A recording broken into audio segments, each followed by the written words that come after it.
Assalomu alaykum. Ilmiy texnik axborot markazi tomonidan tayyorlangan energetika sohasidagi ilmiy va innovatsion ishlanmalar bo'yicha dajiz xabarlarni e'tiboringizga havola etamiz. Italiyada zamonaviy energiya saqlash tizimlari ishlab chiqarishi yo'lga qo'yilmoqda. Italiyaning Eni energetika kompaniyasi va Seri Industrial korxonasi litiy temir fosfat akkumulyatorni asosidagi zamonaviy energiya saqlash tizimini ishlab chiqarish va ishlab chiqish bilan shug'ullanuvchi Phoenix qo'shma korxonalari tashkil etildi. Yangi korxona quyosh va shamol elektr stansiyalarida ishlab chiqarilgan energiyani samarali saqlashga mo'ljallangan Battery Energy Storage System texnologiyalarini rivojlantirgan. Bu esa qayta tiklanuvchi energiya manbalarini foydalanish samaradorligini oshirish, elektr tarmoqlarining barqarorligini ta'minlash va energiya ta'minotining ishonchliligini kuchaytirishga xizmat qiladi. Loyiha doirasida Italiyaning Brindisi va Teverolo shaharlarida ishlab chiqarish quvvatlarini barpo etiladi.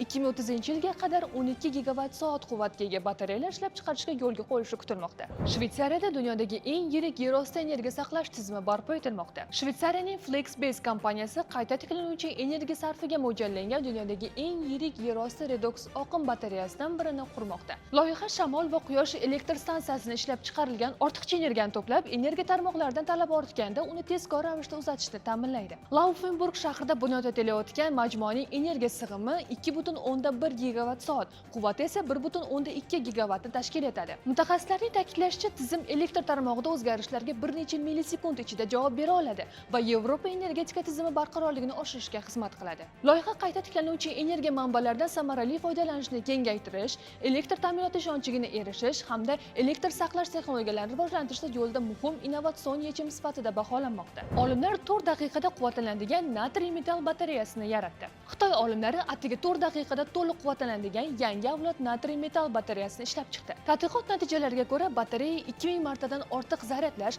va quvvatdan foydalanish siklidan so'ng ham o'z sig'imini qariyb 90% ni saqlab qoladi. Mazkur ishlanmada natriy metan anod va qattiq elektrod asosidagi yangi konstruksiya qo'llanilgan bo'lib, u energiyani tez almashuvi batareyaning uzoq muddat xizmat qilishini ta'minlaydi.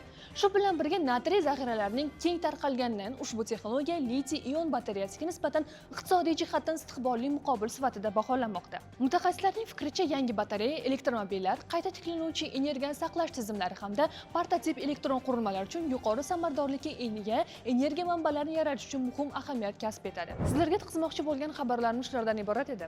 Bizni kuzatishda davom eting. Xayr, salomat bo'ling.